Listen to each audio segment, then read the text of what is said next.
Well, incredible day out there at Allianz Stadium. Over 25,000 turned up and they watched the Doggies have an outstanding victory. They would have been incredibly pleased with that. It was also something a little bit new, a new venue. We're going to see a bit more of that with the Bulldogs, especially next year with their Vegas opponent, the St George Illawarra Dragons. To investigate that a little more, thought we'd get the Bulldogs CEO Aaron Warburton on the line. G'day, Aaron. G'day, Jimmy. How are you, mate? Yeah, really well. Congratulations on, well, it wasn't just a win. It was a magnificent victory. Were you satisfied with all parts of yesterday for the Bulldogs? Yeah, it was a great day out. If we could have written that script going into it, we selected Allianz Stadium as the venue back in November last year when the draw came out. We originally had it as a placeholder, but knowing we're playing Manly 30 years later, the old SFS, same patch of turf, it made sense. And then from that day on, we started planning it. And as I said, the script came about, and we nailed it on and off the field. So yeah, really happy. Were there a few less than we were talking about it during the week, and my estimate was around 35,000. For example, could you have attracted more fans if it was at a core stadium? Well, it's an interesting fact in the sense that this was actually our Bundaberg game. So this was our travelling home game that we've had in Bundaberg for the last 3 years. So our membership program wasn't affected. The games at the core and Belmore Stadium, they ran as per normal. So if you look at it the other way, it's a lot more than the 6,000 that could fit into Salter Oval. So, but we did start from scratch. So we didn't have one single member ticket as part of this program, and a lot of them were Sydney locals and those that travelled in. So it was, and we originally thought that 30 was probably that number. The ticket sales shot off out of the blocks really strong. So pretty much anyone that wanted to be there secured their tickets early, and then we had a bit of a rush yesterday morning. So all in all, 25,000, really happy. So is it Venues New South Wales you do a negotiation with over that? I mean, you've got to secure the date, and that clearly was available. But then there is obviously the option to push you to a core because it's the same management team across that. How did that all play out? Yeah, they were really, really good to work with. We flagged it early, and obviously just the availability of the venue was important. That was the first thing they ticked off, and probably dissimilar to how South Sydney are looking to move back to Allianz as a permanent home ground, and maybe sharing some of the bigger games back at the core. We were very clear that this was a one-off. It was the first time the Bulldogs had played inside the venue. Yeah. It gave us a really good opportunity to get in just a few weeks before we play the Roosters as the away team. We actually set the sheds up on the weekend in the away sheds, knowing that we're going to get used to that as the away team over the years. So Cameron, just looking at every detail there, thought that was a good opportunity to bunker down. We set the signage up, we'll leave it up, so we won't have to do that again when we turn up in a month or so time. So you just all those little things that they go a long way when you're working with a good partner like Venues New South Wales. Well, without trying to get yourself in a little bit of trouble with the good partner that's Venues New South Wales, give us your thoughts on the difference between a ground or a stadium that is purpose-built for rectangular sports and a core stadium which was built for the Olympics. The sound of yesterday and 25,000 people, it's built, the acoustics just keep that sound sort of reverberating and bouncing around the stadium. So it felt like, you could probably say 50 to 60. We've had the game against the Eels with 60,000. We had the Rabbitohs at 65. They were louder than yesterday, but it's not far off. So, purpose-built rectangular football, you're closer to the action. We worked it out that our level 3 suites at a core stadium are pretty much where the top tier at Allianz is. So that puts it in perspective. Yeah. I want to ask this one, and we know the great commercials that the Bulldogs have been enjoying over the last couple of years, and obviously that's your team leading that, Aaron. But how is that linked to team performance, and how do you divorce it from team performance if the upswing is not there actually on the field? Yeah, it's a great question because it's something we deliberate on consistently. Everything from our membership program to our merchandise program, and a merchandise program that you can't just press order on another couple of thousand jerseys and have them arrive tomorrow. So the planning is meticulous, and no one wants to be left with stock at the end of the year. And you want to make sure that you've got an engaged audience. The sort of midway point of last year, we saw the turning of, I guess, the club, and this was all around talk about the rebuild. This was just about, we had a really good ship. We just had to turn it around and head in the right direction. So once that happened, and we talk about waking up our community they just needed to see a Bulldogs team walk out week in, week out and just put effort in. And that was Cameron's theory from the start. He knew he had a beast here just to sort of reignite. And when that happened, we sort of aligned that with the back end of the business. We went from, I think I worked at about 34, 35 staff members when I started back in 2021, and we've just ticked over 75 full-time staff members. So they're executing the plan to a T, and we're really just getting started. Yeah. So I want to ask that, and obviously the Canterbury Bankstown Bulldogs set up, their charter is to support a rugby league team. How does it work now with that commercial success and the restrictions around what you can and can't spend, obviously, on your players? But do you go to Cameron Serrato? Do you go to Gus and it's, hey, what do you want? How can I help your football program be better?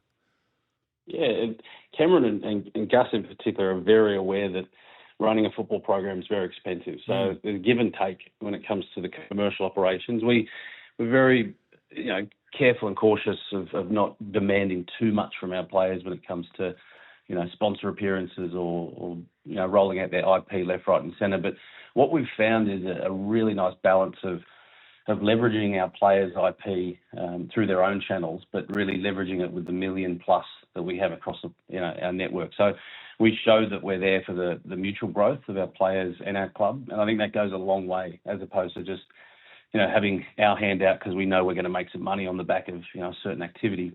I think it's important to show them, here's a profit of $100,000, $1 million, $5 million. But this is what it takes to get those numbers. But in turn, this is what we can put that back into the program. We're a not-for-profit. Yep. So the surplus that we make at the back end of this year starts at cash at bank and goes back into our program. And that's across Junior League, our Pathways programs, and all the way now to our elite program. I find it fascinating. We encounter it here at the radio station, right? And sometimes it's like pulling teeth, getting people, players to come on the radio station. And I often think it's about how things are presented to them. And that is, hey, you have to do this because it's part of the deal. Or, hey, you get an opportunity to speak to X number of people and tell them a little bit more about you. And who knows what sort of opportunities that might open up in the future. Yeah, it's spot on. I heard, funny enough, Jasmine Strange on the radio the other day, and I just thought, what a great opportunity and platform for her. And she nailed it. I think at the end, the guys were talking about full-time employment for her as a joke, but it was just so refreshing to hear someone tell their story. And I actually spoke about that back in the office. And it's just, we've got to plan it, and they can't do, multiple interviews a day. But when you think about it, it's a platform, and, it's orchestrated. You've got an audience that are there listening. Yep. They don't have to listen, but they are. And, it's spot on. And exactly the way we roll things out across our digital channels as well. So. Yeah. We know you're excited about Vegas coming up next year. Your Dragons are your opponent. I know you have a relationship with the new CEO there, Tim Watford. There's been revenue sharing talked about for the second game, the return game next year at Allianz Stadium. That sounds like it's going to be extended. Tell us about how that all came about, Aaron. Yeah, we talk about it all the time. We play a handful of games of footy per year, and there's 340 odd days of I guess an engaged audience just looking at us. Yeah, Bulldogs fans looking at us, Dragons fans looking at them. So, and we've had a really good relationship off the field, for example, with the Rabbitohs for a number of years, over a decade now, that we profit share both of our games on an ongoing basis. And it just keeps us, both accountable, and, as opposed to a normal away game, you say, okay, that's the week off, and we can start thinking about our next home game in a few weeks' time. But this one, and has done for a long time, made sense from a Dragons perspective. And other big rivals like the Eels and the Tigers, when you don't share a venue, it is difficult because you can't, open the books up and look at everything like for like. But we thought with the Dragons, Vegas was an easy one because our pitch, when we actually submitted our application, it was a joint application, word for word. So we're splitting the whole rev model there down the line.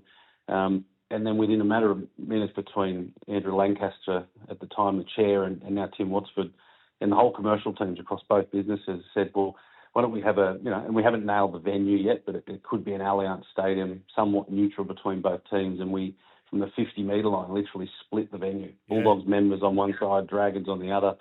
And if there's any tickets available, we'll put them up for sale. And the bottom line, the profit at the end of it, we split. And at the back end of it, we reflect how can we do better. And it could roll on for another decade plus like it has with the Rabbitohs. Allianz Stadium is the perfect venue. How is head office with that? Do you need to run that by head office? Are they encouraging of that? How does that play out, Aaron?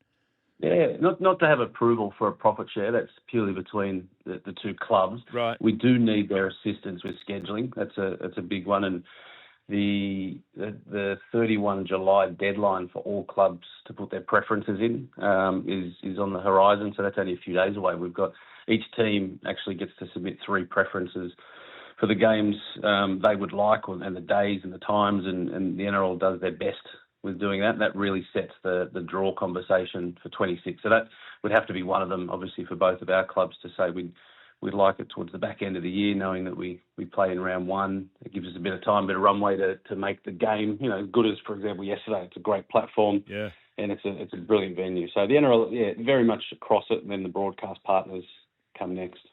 Home semi-finals looking likely. That's exciting, Aaron.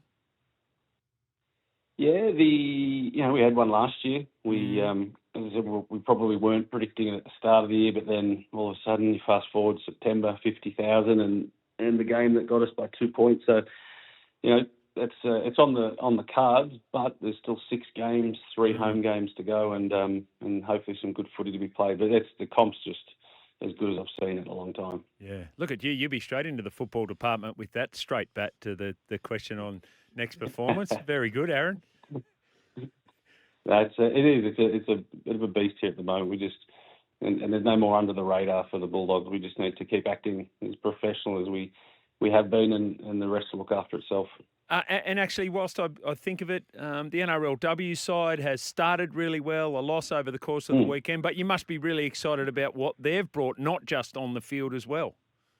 Yeah, no, they've been huge. 2 wins in the last couple of losses have been great learning. I was actually chatting with the coach this morning, and that Roosters outfit were very good on the weekend. It was just great to see our girls put a big fight up back in the second half, and we've got obviously Magic Round this weekend against the Titans, and then all eyes on, I think it's the 23rd of August, our standalone game against the Raiders at Belmore Sports Ground, which could be the last game at Belmore for a couple of years, with our Centre of Excellence kicking off in a couple of months. So it's great. It's the 9th team within the Bulldogs network. So obviously our 2 elite programs now, we're complete, and celebrating 90 years in style. Yeah, outstanding. Congratulations again on not just yesterday, but indeed what you and the team have been able to achieve. And all the very best for the remainder of 2025, Aaron. Appreciate your time this afternoon. Likewise, Jimmy. Thanks, mate. All right, Eddie and the boys always come in on a Monday afternoon. We do appreciate that. So let's get into the rearview mirror for round 21. We want you to do the same. 1300 01 1170. Thursday night, Roosters 30, Storm 34. Cracking game. In the balance, high intensity. The Roosters lose Sandon Smith, and then Jerome Hughes is out of the game. Yet the best player on the field, the best player, stood up. His name was Harry Grant. Absolutely superb. And Hughes, a lot of people talking about, can they win the comp? Will they win the comp without Jerome Hughes? Looks like Jerome Hughes will be back for the finals. He must be back for them to win the comp. They can't win the comp without Jerome Hughes playing. They can get to the end of season games with a Jonah Pezzett or Tyrone Wishart and Cameron Munster back, and maybe Pappenhausen's back this week, and Big Nelson's got another week to serve, but they can't win the comp without Jerome Hughes, in my opinion.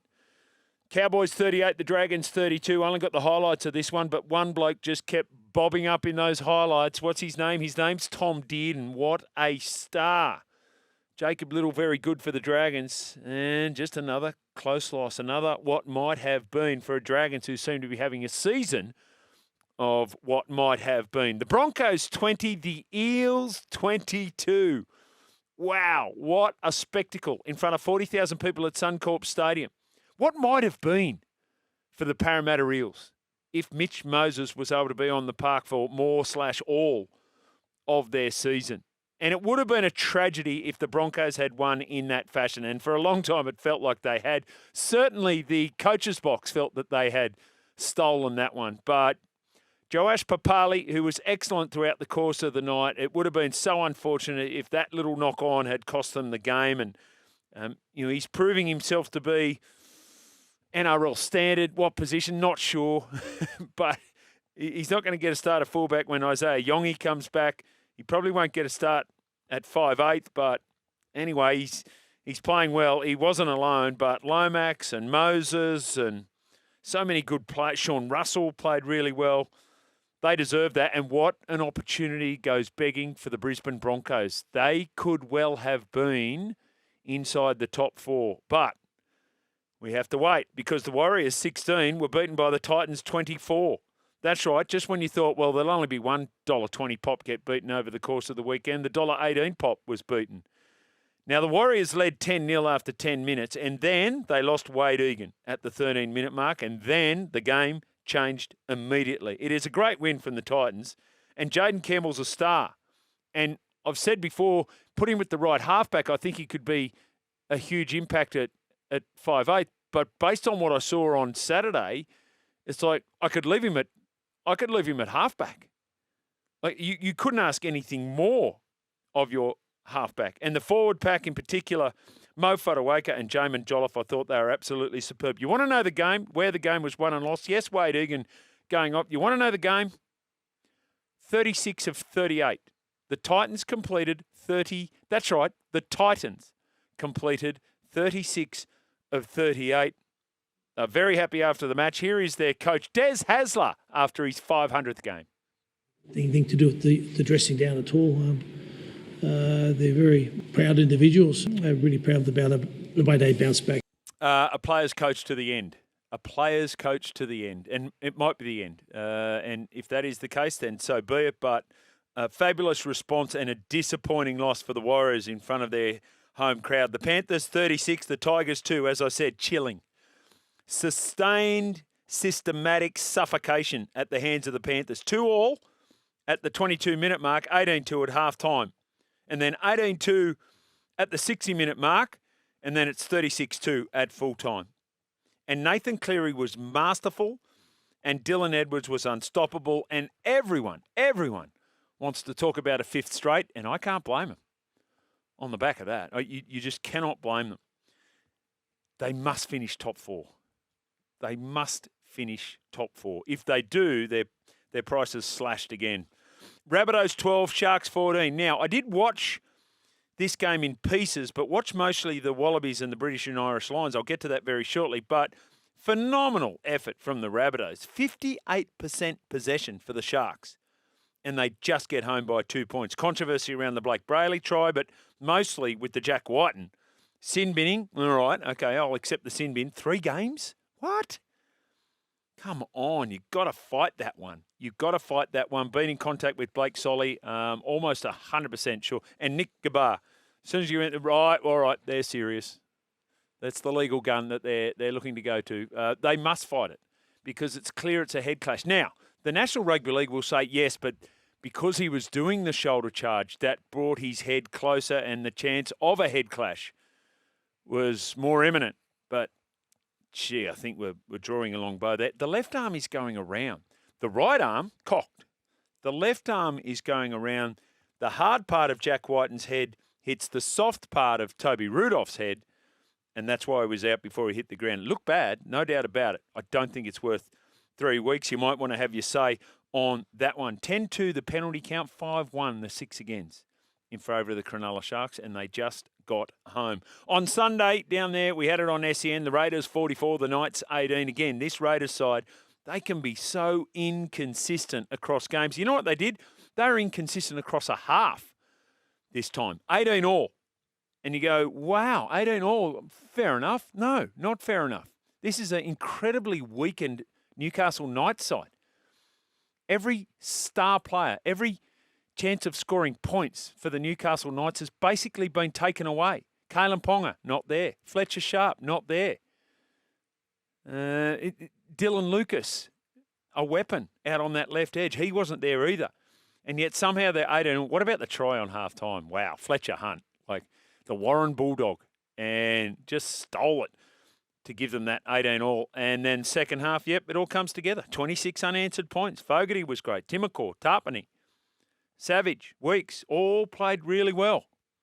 but they're really inconsistent. They're top of the ladder. That's why, Maestro, they don't deserve to be the competition favourites. Maybe these guys do. The Bulldogs 42, the Seagulls 4. I listened and I watched the highlights in this game, and it sounded like a ferocious start.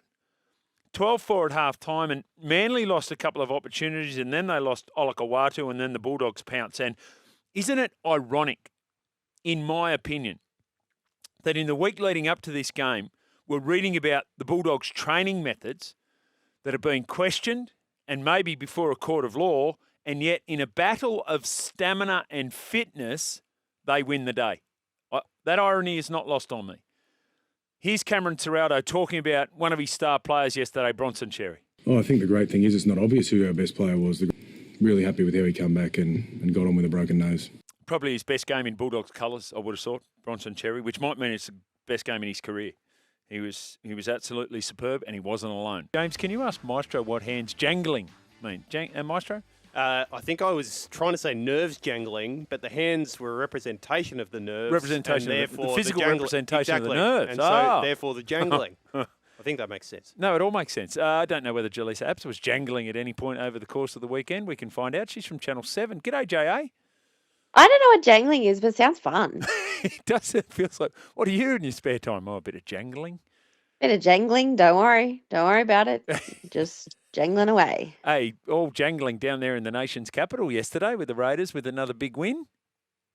They were jangling. All Yeah. right. Yes, another big win. I really wasn't in doubt that one. I thought, each week I feel like, all right, maybe this is the loss. This is the week that they're going to have the loss that they probably need to have before finals. Oof. But not this week. I didn't think so. And I think that can probably also explain maybe the crowd being a little bit lower, because obviously not too huge. They get up and down crowds down there. Sometimes it's completely packed out. There's only 2 home games left in the season, which is the Seagulls. So that's the next home game. And then the West Tigers. So I reckon everyone was avoiding the horrific weather this weekend down there. Thanks to everyone who texted me to tell me how bad it was. Yes. And went, nah, you know what? They're going to absolutely flog the Knights. Maybe it'll be a bit more contest against the Seagulls. We'll go watch that. It's a combination of many things. I think the weather was the biggest thing, although people in Canberra are probably used to that now. It was 8 degrees and it You feels never like get 1. used to it. You never get used to it, honestly. Like but it was also windy and rainy, and it was Yep. feral. Like it wasn't even just cold. Like you can handle the cold. It's the wind and the rain. Yeah. And then there's the trip out there to GIO Stadium. We've talked to Don Ferner about that a lot. Would have been a bigger crowd if it was in the city, but I don't get that. I don't get that argument. Canberra's like 5 minutes from everywhere. take away barriers. Take Yeah, away but barriers. honestly, GIO is right where a lot of the population are especially if you're coming from Gungahlin or something, which is the quickest growing area in Canberra. I don't believe that argument. Oh. Well, I was there yesterday, right? And the more I walked around, Were you there? yeah, we were there. We were in the stadium. We were calling it in the commentary box. You were calling from there. Yeah. Okay, money bags. All right. Money all right. bags. Make own way. Thanks very much. But The SEN's going all right. yeah, well, if you call me having to drive down the highway and then getting reimbursed. What do you want Hutchie to send a chopper? God, you're a diva. You're such a diva. Yes, just drive the few hours. Oh my God, you drive that to your farm. I imagine landing in the half-time of the New South Wales Cup game. I'm just Being having thanks. just having vision of me getting out in my Strutty's hoodie. Yeah, everybody. guys, Jimmy Smith's here. It's really important. We've got the caller of the country. Oh, dear. Now, so let's get away from the Raiders. What are the Broncos, and do they have an identity crisis per Crash Craddock? I don't know if that was per Crash Craddock. I have enormous respect for Crash. Well, I mean, as it was, as in he wrote the article, but the quotes are Billy Slater. Because I'm about to slam them, I don't want to slam Crash Craddock because I'm such a fan of Crash Craddock. Who are you slamming here? I'm not slamming anyone, but the quotes were from Billy Slater. Right. And but prior to this, the Broncos had won 4 in a row before their bye. Mm. They're still in the coming 6. I think it's pretty extreme to say they have an identity crisis. And I wonder, is this a little bit of a spicy leftover from Origin? From Madge Maguire days. Oh, that Which Billy one? that Billy said it. Yeah, yes. 100%. Yes. First thing I thought. Was it? Okay. 100%. So I'm not. No. First thing I thought. Okay. I'm not the worst person in the world then. I was like, am I No. picking up what he's putting down here, or am I reading a little too into it? But Yep. yeah, no, they don't have an identity crisis. That's crazy. They just dropped it. They dropped in a game like everyone does. They're coming top 6. God, honestly, I don't know why Madge ever took that job. Like, why on earth would you want it? You lose one game by 2 points and everyone's in like crisis mode. It's so funny. I'm not sure there are parts of Reece game. I am sure there are parts of Reece games he could work on, Slater said on Channel 9. But I don't think the Broncos understand who they are and what they are trying to do. And in my mind, I had Michael Maguire reading that and him saying, people in glass houses, Billy. Glass houses, exactly. But I absolutely, I thought there was a hangover from that within Right, that article. okay. Yes. No, You and I, we disagree a lot, but we are eerily similar. I was going to say that concerns me that you and I are thinking similarly. Okay, I'm going to ask you. Doesn't it? Yeah. Just on that, so the Broncos we've mentioned, the Raiders we've mentioned, sides both in the top 8. Give me your top 3 most desirable teams in the league. You can put Port Moresby in there. I'm prepared to accept that, given it will be tax-free dollars. But and give me the least desirable team in the league if you're an off-contract player that has a pick of the bunch. All right, I'm going to say, this question's so hard because last year I was so like, thank you so much, Jack Whiten, for your service. Go win a premiership. And that's worked out really well for him. Yes. So really feel for him. You never know. I would say most desirable at the moment is probably the Bulldogs. Oh. You don't think so? I was finding it hard to split the Panthers and the Storm. Really? Nah. They're like the Panthers are still great, but also the other thing about the Bulldogs is, can you imagine being part of that, like the team that wins the premiership? Like the Panthers have done it a lot, you know? Right. Like, you're another player that won another premiership with the Panthers, but you could be a part of that Bulldogs. Okay, this is a similar reason. Desirable to go to. It's controversial, is the Eels. Eels, yes. The moment you said I thought drought breaker. If you're a drought breaker at the Bulldogs, imagine being a premiership drought breaker at the Eels. Imagine. And also, like, they've got a bit of money to spend, so you're probably going to get some coin. And I like what Jason Rolls is doing. Like, clearly has a lot of faith in, got a very set out plan there, wanting to activate it straight away, not giving the rebuilding excuses. He's like, the rebuild is now. So, yeah, they're probably my top 2. All right, I like it. There we go. We might ask the listeners to contribute as well. Good on you, JR. You have a great week. All right, see ya. Bye. Jelisa Raps there from Channel 7. Thanks for watching. For more great content, subscribe to SEN League, your home of the greatest game of all.